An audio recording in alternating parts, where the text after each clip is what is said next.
எத்தனை சாமி வந்ததையா இது எந்தெந்த சாமி தந்ததையா எத்தனை பாட்ட சொன்னதையா அத சுத்துற பூமி கண்டதையா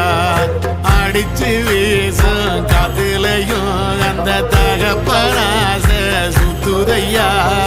பிடிச்சு பூக்கும் விதையிலும் ஒரு வம்சத்து கதையே உள்ளதையா 100 தலைமுறை சேர்ந்து செதுக்குன ஈர நலம் இது பாறையா வாழும் வரையிலும் நீயும் விதைக்கிற கடமை இருக்கு கேளையா கோடி விளக்காயேந்தி கிடந்த வீடு